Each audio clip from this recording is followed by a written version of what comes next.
Hi, I'm the Strenuous Objector, lawyer and overthinker of pop culture, and I'm here to take a look at your favorite movies and TV shows and ask the question, is that legal? Today, in celebration of my channel's sudden resurrection, I'm going to do things a little different. This time, I'm not going to look at just one specific movie, but instead focus on a character in general.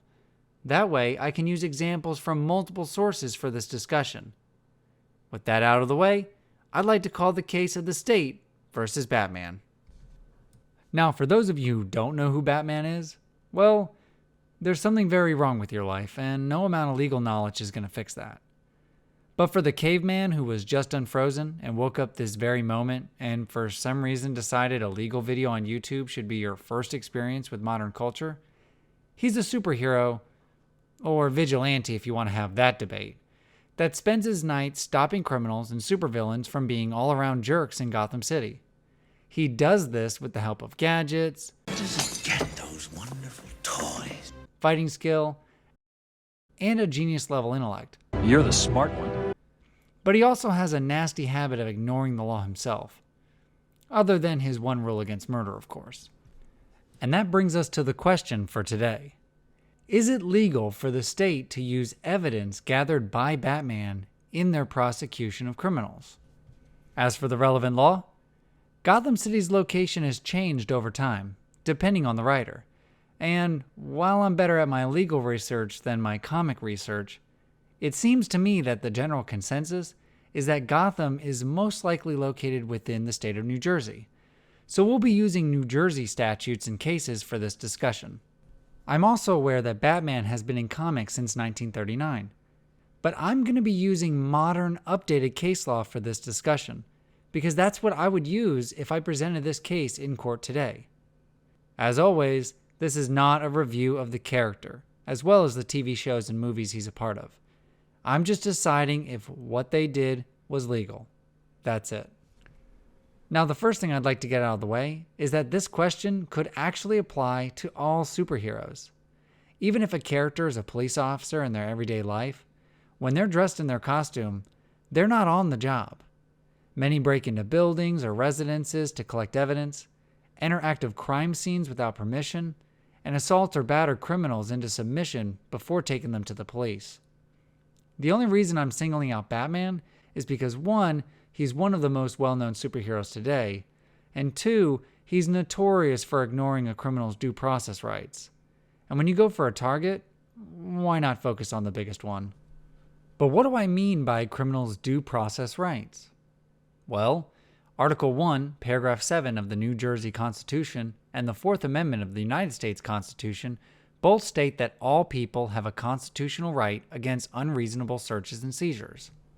The New Jersey Constitution states the right of the people to be secure in their persons, houses, papers, and effects against unreasonable searches and seizures shall not be violated, and no warrant shall issue except upon probable cause, supported by oath or affirmation, and particularly describing the place to be searched and the papers and things to be seized.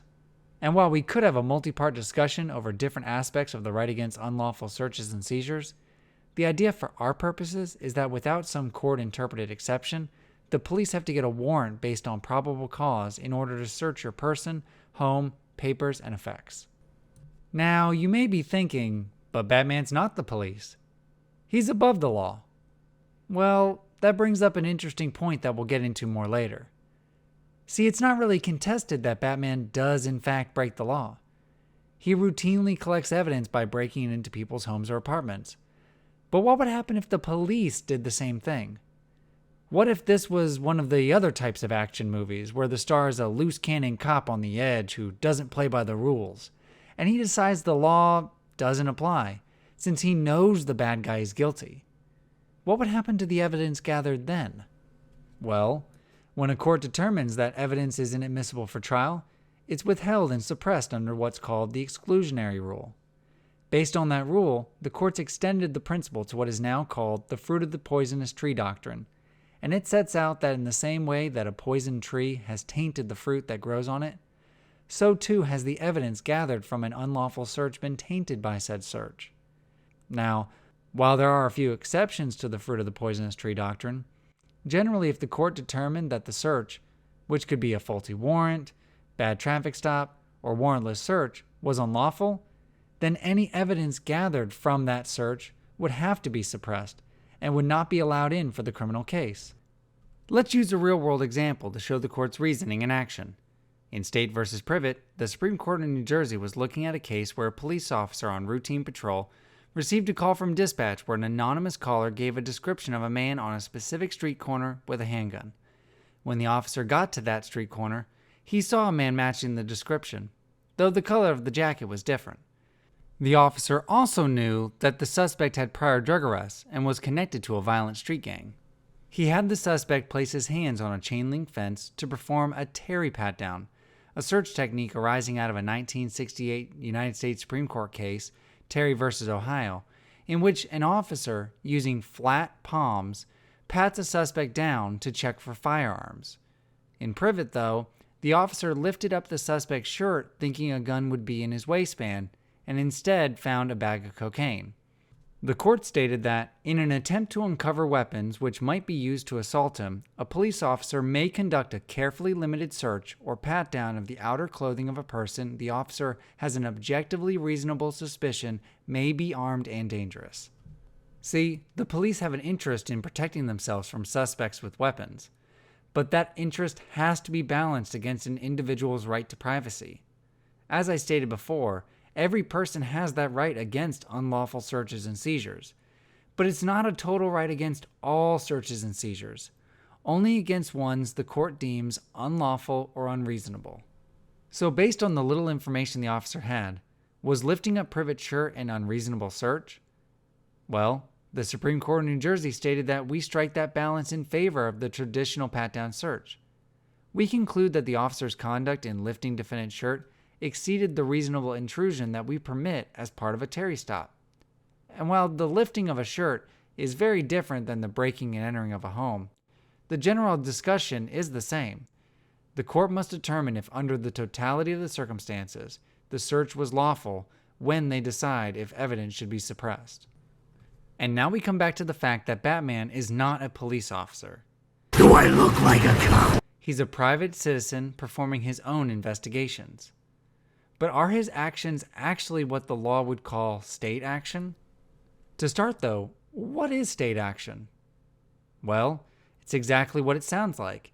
Actions taken by a state agent or agency. That's important because those constitutional rights against search and seizures that we discussed only apply when a state actor is the one engaged in the search. Any person performing state action is bound by those constitutional protections. But can a private citizen be determined to be performing state action?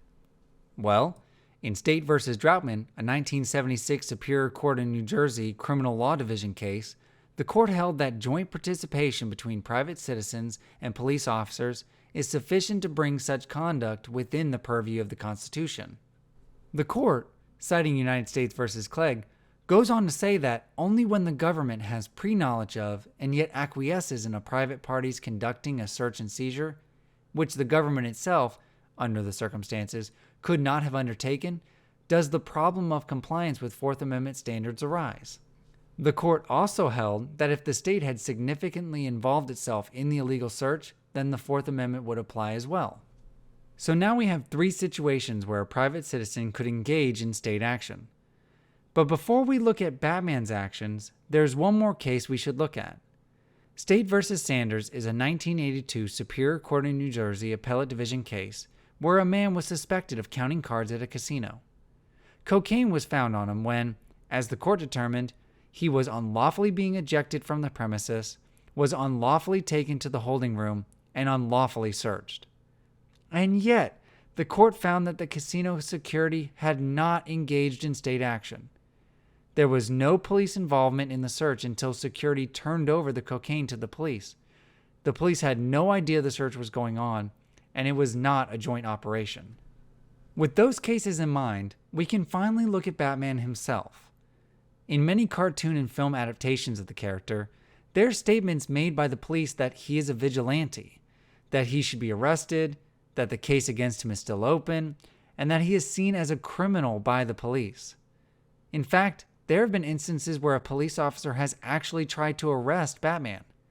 These certainly lead credence to the idea that they are separating themselves from Batman, or at least protesting against his actions.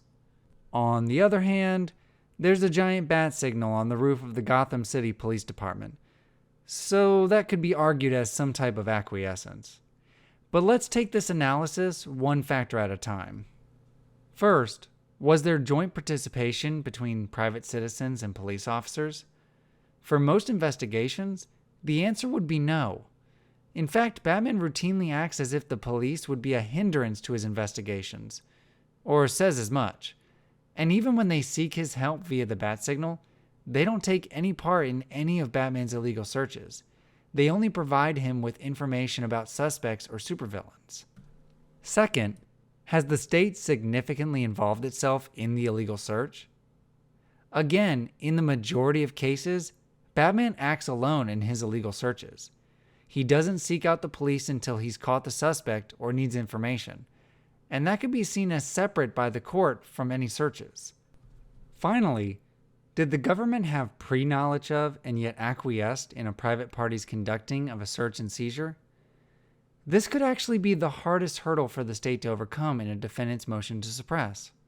While Batman could appear similar to Sanders due to the fact they both kind of involved security and acted independently, the biggest difference is that the police had no involvement with the search in Sanders until after they were given the contraband. As said, there's a bat signal on the roof of the Gotham City Police Department. Batman at times has been labeled a criminal, so they are well aware that should Batman be involved in a case, he will engage in actions that benefit the state but that violate constitutional rights. But let's look at the majority of cases Batman deals with.